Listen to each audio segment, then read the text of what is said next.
বাংলাদেশ সরকারি কর্মচারী সমন্বয় পরিষদ একাদশ জাতীয় সম্মেলন রবিবার ঢাকার সেগুন বাগিচাস্থ কচিকাঁচা ভবন মিলনায়তনে অনুষ্ঠিত হয়।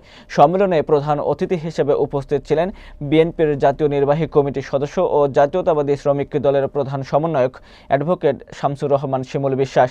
বিস্তারিত থাকছে মনিরুল ইসলাম মনিরের প্রতিবেদনে।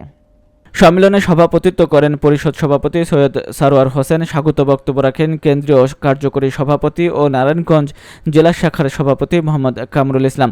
অনুষ্ঠানে বিশেষ অতিথি হিসেবে বক্তব্য রাখেন বাংলাদেশ লেবার ফেডারেশন সাধারণ সম্পাদক শাকিল আখতার চৌধুরী, জাতীয় শ্রমিক জোটের সম্পাদক মোহাম্মদ নুরুল আমিন, সাবেক সভাপতি Mohammad Moazzem Hossain, trade union international public সার্ভিসের ভাইস চেয়ারম্যান ভোলানাথ পোখারেল এবং নেপালের কনফেডারেশন অব প্রফেশনালস এর প্রেসিডেন্ট পুণ্যয়া প্রসাদ ঢাকাল। সম্মেলন পরিষদের পক্ষ থেকে 5 দফা দাবি উত্থাপন করা হয়, যার মধ্যে রয়েছে দ্রব্যমূল্যের ঊর্ধ্বগতির কারণে 50% মহার্ঘ ভাতা, 10 ধাপে বেতন নির্ধারণ, নবম বেতন কমিশন গঠন, টাইম স্কেল সিলেকশন গ্রেড, শতভাগ পেনশন পুনর্বহাল ও ইনক্রিমেন্ট বৃদ্ধি।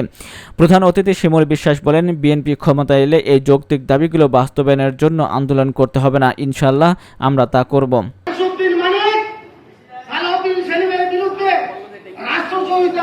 অভিযুক্ত করেছে, সেখানে যে বংশকে বধ করে জগতে শান্তি এনেছিলেন।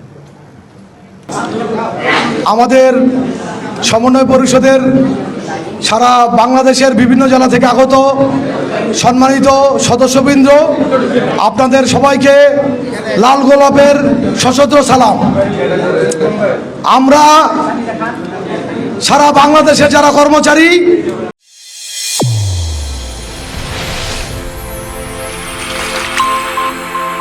চ্যানেল A1 হৃদয়ের স্পন্দন।